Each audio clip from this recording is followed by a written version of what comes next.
Okay, this is just a video for the second channel, just to show you how to improve your thumbnails quite a bit. So this is a thumbnail for the GDDP, that, I've made this thumbnail, but I kind of stripped down a couple things and I wanted to show you how I could just improve this in a few ways, right?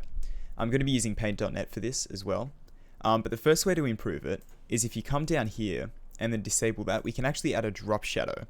So we select the bottom layer here. We want to go to our fill bucket here and just select something. Increase the tolerance as much as it can without it completely destroying the whole image. Like that. So go down a little bit to there. Okay. And we can put this on global mode as well. Oh, maybe not. Okay. Well, let's do that. Let's put that on global mode and let's just reduce that a bit. Okay. So we've colored the whole thing black. We still have this layer above, which is not black. And then we can just go to effects, Gaussian Blur, or Gaussian Blur, whatever, and just blur this a little bit. And it might not look like it has that much of a difference. When I disable it, you can see it's just easy to see what's going on. We can even like duplicate that if we wanted to make it more evident, but I don't think in this case it's really needed, right? Just helps separate the elements, make it feel a lot more, I guess, layered, if that makes sense, right? And it's super simple to do. So that's the first thing, is to create drop shadows behind everything. I've done it heaps in the past, and it's honestly like the best thing ever. Like if we go to this myocardia thumbnail especially, right? You can see there's a drop shadow behind the demon face, behind the text and stuff. It's kind of hard to see, but it's there. And yeah, so that kind of helps separate things a lot more.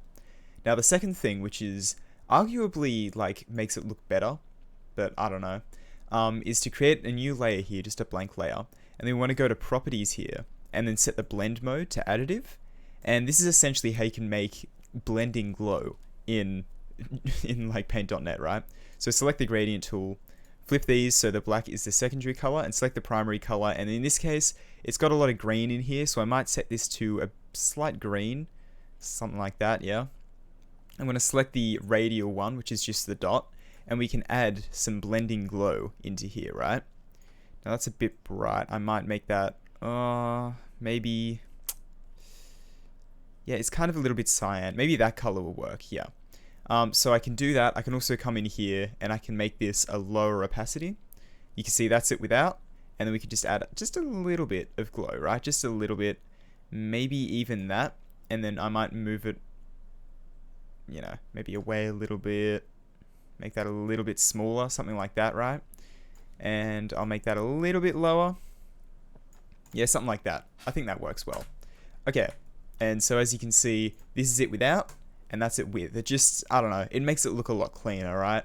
We can always also go and add another one here, another additive layer, and we can make this one a bit more bluey, maybe, like that. And then we can add another bit of glow down in this corner here. Let's make that, it's hard because okay, let's go that. And then of course make that really low opacity.